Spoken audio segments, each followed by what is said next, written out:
Susanna J. Dodgson at Old First Church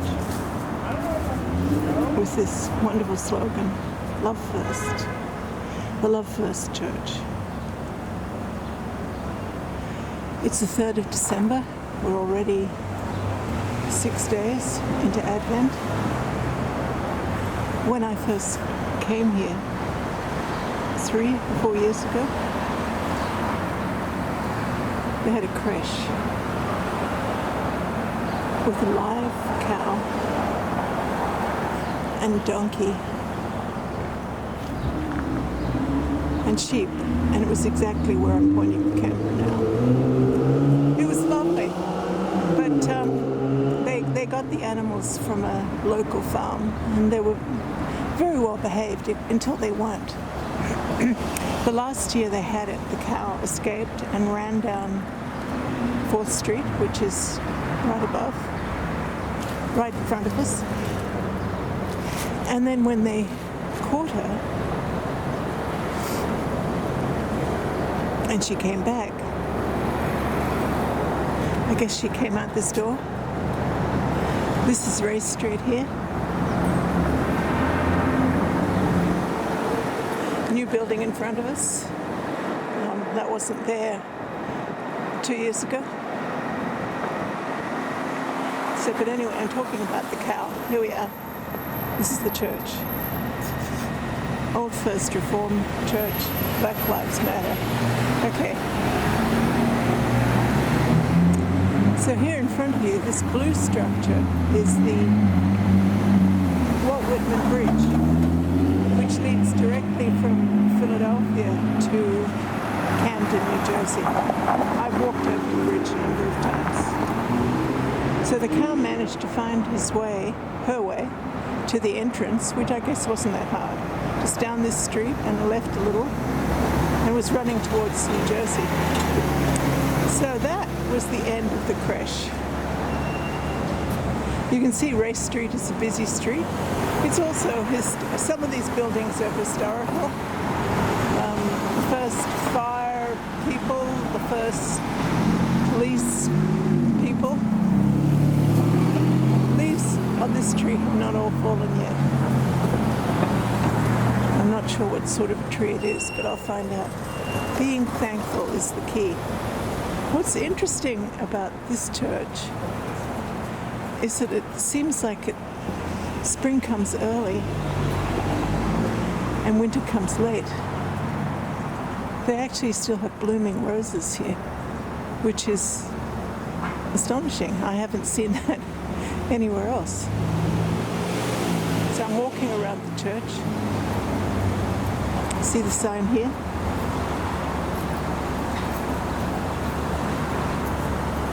Now I'm here with friends from monthly meeting, the Friends of Philadelphia, which is a Quaker congregation that's been meeting at Arch Street Meeting House for 100 years, 200 years, I'm not sure. I know the land on which Arch Street Meeting House sits belonged to William Penn, which meant he was given it after it had been legally stolen from whoever owned it before by the King of England. I guess that's what kings of England do. Look at these beautiful roses.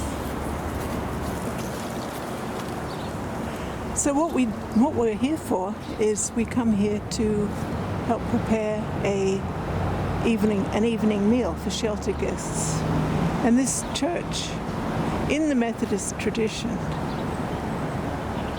has a history of caring for people who need things, and so they run a shelter during winter for a number of men, and they ask local congregations, local groups, anyone, to come donate to them and help them feed the men.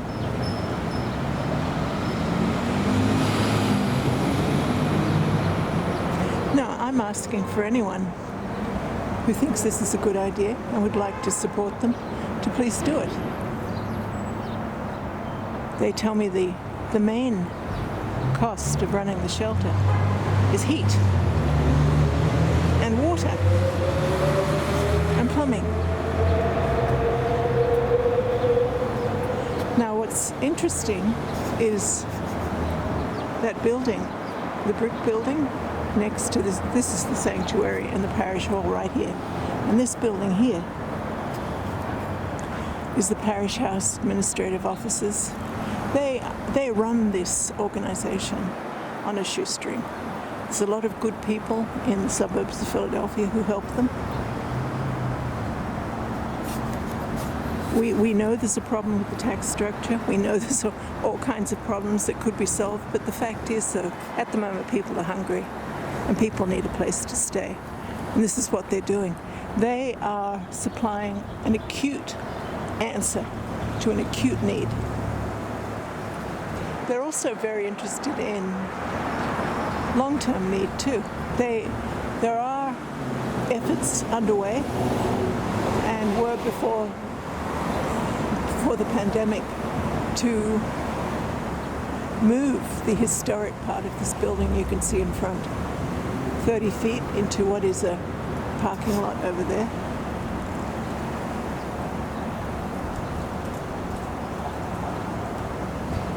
They want to move that, tear down a building that was put up in the 1960s, which I'm not sure which part was, and then put up a low-cost housing, for decent housing for some of these men in the shelter system that could really do well with a permanent address. I suppose they all could do well with a permanent address. What I've seen over the years is we don't see the same people year after year. And that's because they go somewhere else, maybe some relatives in another state. Of course, some die or are victims of homicide. But not while they're in the church, though. This is a very safe place. Look at this beautiful fir tree.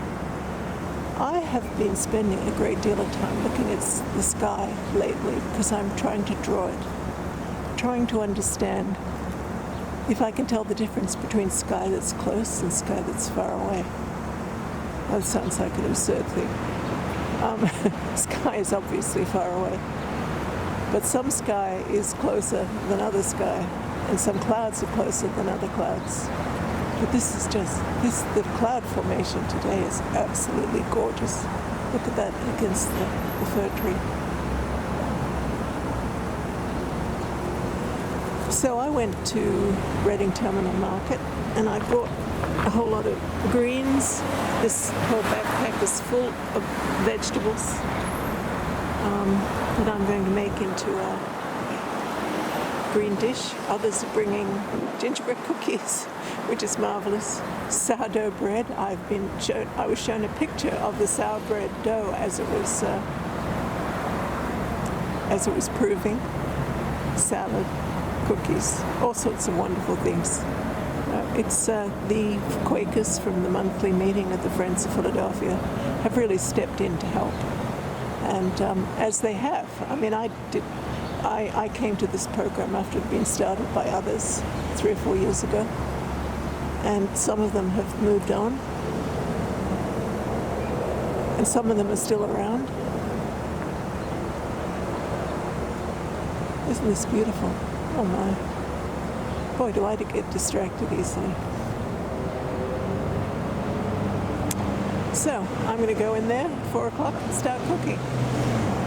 Thank you for listening to the end. Susanna J. Dodgson, peacescientist.org, in Old City, Philadelphia, 4th and Race Street, at the Love First Church. May you be blessed.